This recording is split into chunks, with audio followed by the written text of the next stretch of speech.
Welcome back to the channel. Ngasigi video si Mother's Day ka mari lain na semjaba adum laba yamna special oiba video yamna emotional oiba adum laba video amani hana ina lawjai sigi video si music reaction ni adu music reaction isai sigi maming na ima haiba title adum laba manipuri ki thai amani ta aina haijaning badi malem sida aitagi luba kwaitagi maru oiba saksi kanano hairagadi ma sine ima si akoina piklingai da saungna bu yolok du saungna bu yolok ki matam sida ana thengna rakiba thodok macha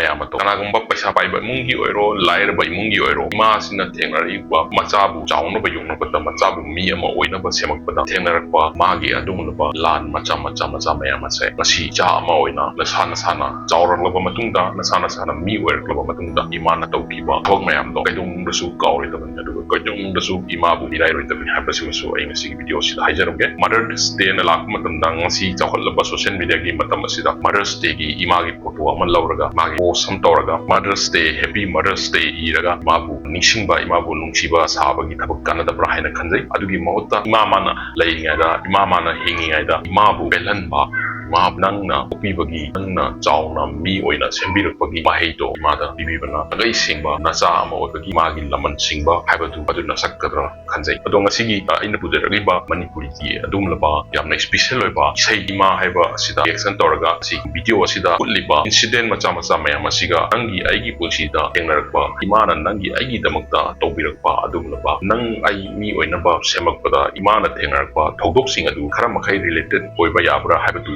si duga asigi video asi yengo matungda adum su sai imabu ningsingduna imabu anakpada arapada leiba oirga su arapada leiragana mabu phone macham toraga ronwai pau tambiu aduga anakpada leiragana na lemina jaragana imada fuiramba habasima asigi video asi yenga matungda tawbi adumna adongi iman nungsiragadi hingingai matamda leiringai matamda imagi mabu penaba imabi thamoi penaba tawba yaba thabak kudimak tawho habasima ai ngasigi isai si hautingaida ai mention tawjahoge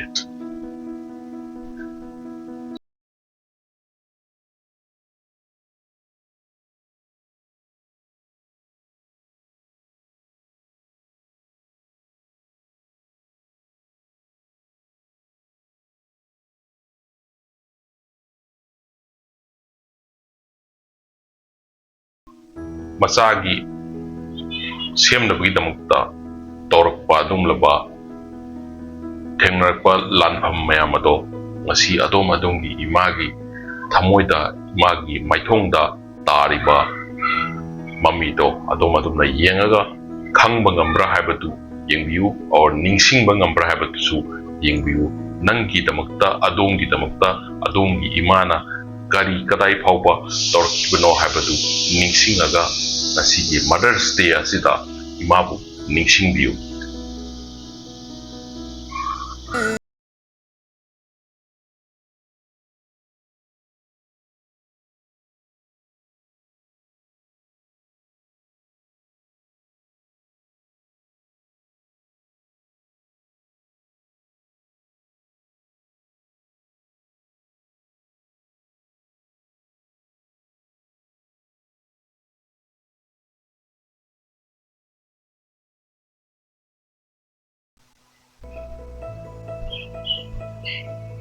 sumba incident se engondadi khadum thenadare haitare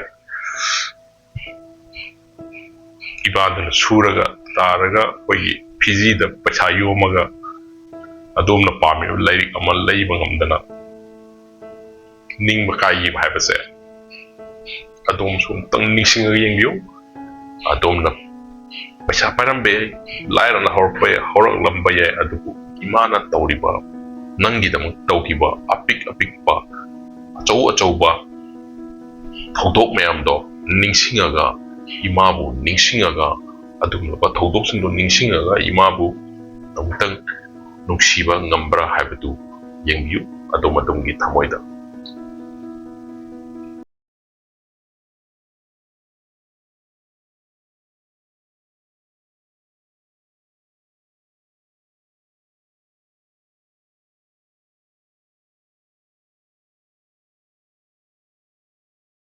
dabagi machana mamada cinta tawbase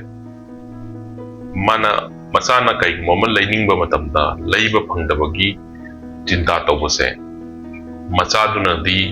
ꯂꯩꯕꯒꯤ ꯂꯩꯗ꯭ꯔꯤꯕꯅꯤ ꯅꯠꯇ꯭ꯔꯒ ꯂꯩꯇꯕꯒꯤ ꯂꯩꯗ꯭ꯔꯤꯕꯅꯤ ꯍꯥꯏꯕꯗꯨꯁꯨ ꯈꯪꯉꯝꯕ ꯌꯥꯏ ꯈꯪꯉꯝꯗꯕ ꯌꯥꯏ ꯑꯗꯨꯕꯨ ꯃꯃꯥꯅꯗꯤ ꯃꯆꯥꯅ ꯅꯨꯡꯉꯥꯏꯇ꯭ꯔꯤꯕꯗꯨ ꯀꯔꯤꯒꯤꯅꯣ ꯃꯆꯥꯅ ꯄꯦꯟꯗ꯭ꯔꯤꯕꯗꯨ ꯀꯔꯤꯒꯤꯅꯣ ꯍꯥꯏꯕꯁꯦ ꯃꯃꯥꯒꯤ ꯊꯃꯣꯏꯗ ꯃꯇꯝ ꯆꯨꯞꯄꯗ ꯈꯪꯉꯤ ꯍꯥꯏꯕꯁꯦ ꯃꯁꯤꯃꯁꯨ ꯑꯩꯒꯤ ꯉꯁꯤꯒꯤ ꯚꯤꯗꯤꯑꯣꯒꯤ ꯁꯤꯟ ꯑꯁꯤꯒ ꯃꯔꯤ ꯂꯩꯅꯅ ꯑꯩ ꯔꯤꯂꯦꯠ ꯇꯧꯖꯔꯝꯒꯦ꯫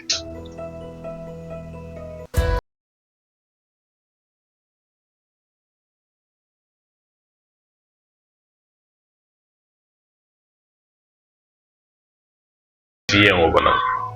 ꯃꯥꯏꯊꯣꯡꯁꯤ ꯌꯦꯡꯉꯒ ꯈꯪꯕ ꯉꯝꯕ ꯃꯆꯥꯗꯣ ꯃꯗꯨ ꯀꯩꯗꯧꯅꯨꯡꯗꯁꯨ ꯐꯠꯇꯕ ꯑꯣꯏꯔꯣꯏꯕ ꯀꯩꯗꯧꯅꯨꯡꯗꯁꯨ ꯑꯣꯛꯇꯕ ꯁꯥꯖꯠ ꯀꯩꯗꯧꯉꯝꯗꯁꯨ ꯅꯠꯇꯕ ꯁꯥꯖꯠ ꯀꯩꯗꯧꯉꯝꯗꯁꯨ ꯆꯠꯂꯣꯏꯕ ꯃꯃꯥꯒꯤ ꯃꯥꯏꯊꯣꯡ ꯌꯦꯡꯉꯒ ꯈꯪꯕ ꯉꯝꯃꯤꯕ ꯃꯆꯥꯗꯣ ꯀꯕꯤꯅ ꯀꯕꯤ ꯃꯇꯝ ꯑꯃꯗ ꯑꯆꯧꯕ ꯃꯤꯁꯛ ꯑꯃꯗꯤ ꯁꯣꯏꯗꯅ ꯑꯣꯏꯔꯛꯀꯅꯤ ꯍꯥꯏꯕꯁꯤꯁꯨ ꯉꯁꯤꯒꯤ ꯑꯩꯒꯤ ꯚꯤꯗꯤꯑꯣꯁꯤꯗ ꯑꯩ ꯃꯦꯟꯁꯟ ꯇꯧꯖꯔꯝꯒꯦ꯫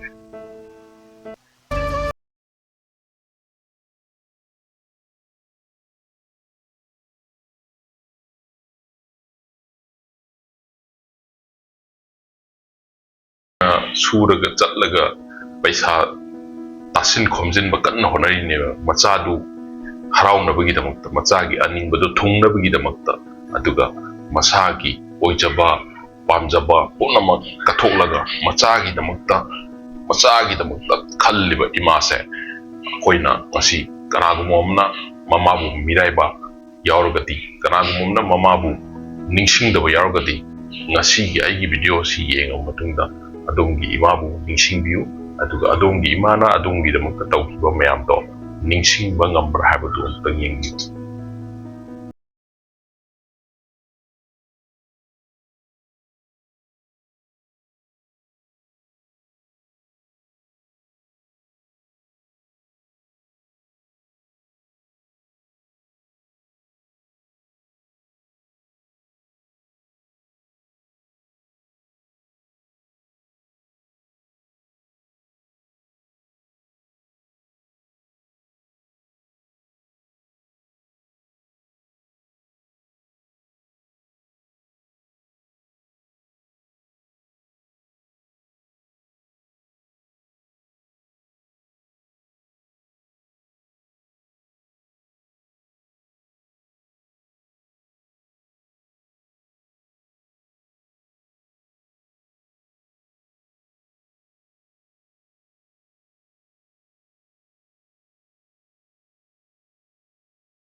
ꯑꯗꯣꯝꯒꯤ ꯏꯃꯥ ꯂꯩꯇ꯭ꯔꯕ ꯃꯇꯨꯡꯗ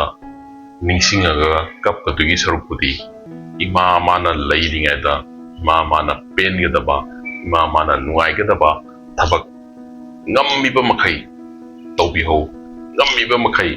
ꯑꯗꯣꯝꯒꯤ ꯏꯃꯥꯕꯨ ꯍꯔꯥꯎ ꯇꯌꯥꯝꯅ ꯅꯨꯡꯉꯥꯏꯅ ꯊꯝꯅꯕꯒꯤꯗꯃꯛꯇ ꯑꯗꯣꯝꯒꯤ ꯑꯔꯩꯕ ꯁꯛꯇꯤ ꯄꯨꯝꯅꯃꯛ ꯏꯃꯥ ꯃꯉꯣꯟꯗ ꯀꯠꯊꯣꯛꯀꯗꯕꯅꯤ꯫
na mama amana macha amabu kayam nungsina yolagi amasung takpi tambirei achobo mi ama oinaba honabada haibasi masi kanagumba amna khangdana kanagumba amna nangna aibu pokpirakpani nangna aibu sembibasi nangi daitani haibagana haidana khallaga mama mapada mana angamba mana apamba mawongda demand tawbagi adumnaba macha khara masu thengadaba natte adubu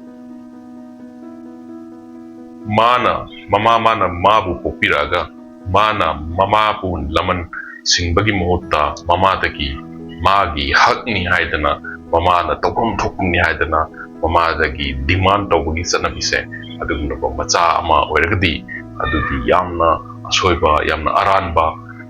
thong amani habisisu haidaning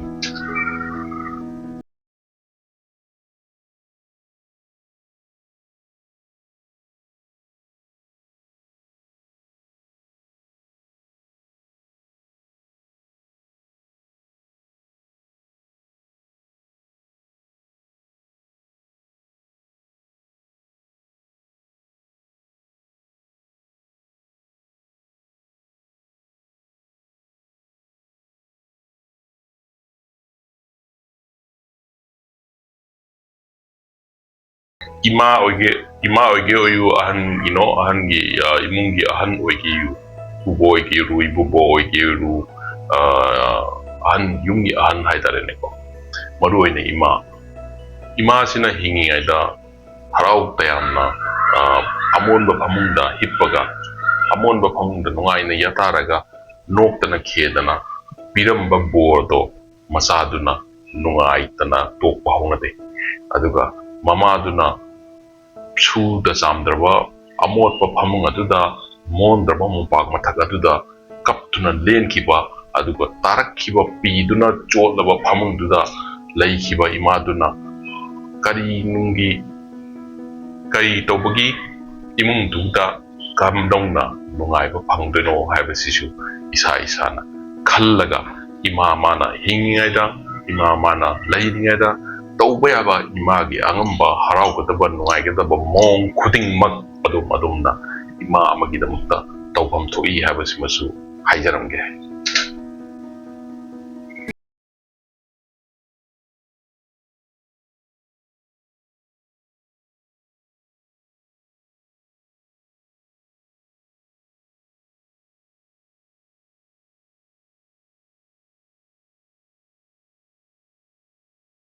ana hingiada bor pirambo oiragati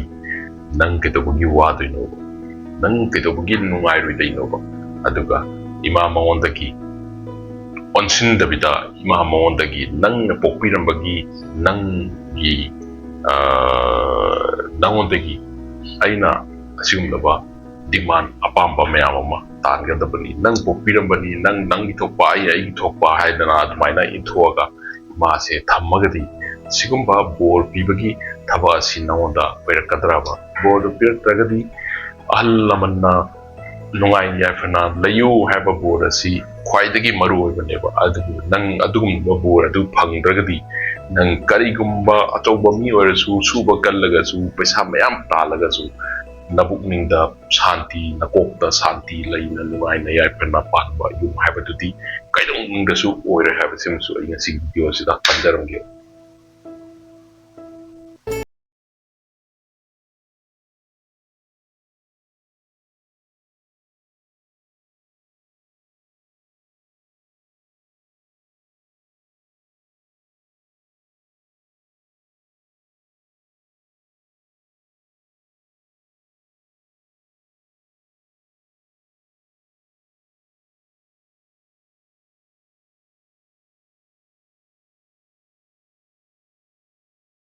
aina haroi boina haijaningbadi adongi imabu nungsibiu adongi imabu ningsingbiu adongi imagi nakanda phammaga imana tawkiba nangidamukta sembada warakkiba thawang mayamdu wari watai tawdana mabu nungainaba matam punongta harawnaba sinbiu haibasi ngasi aigi video sida panjaramge and thank you for the entire team of Ima Song asigumdaba isai asi sembirabagidamukta thank you so much.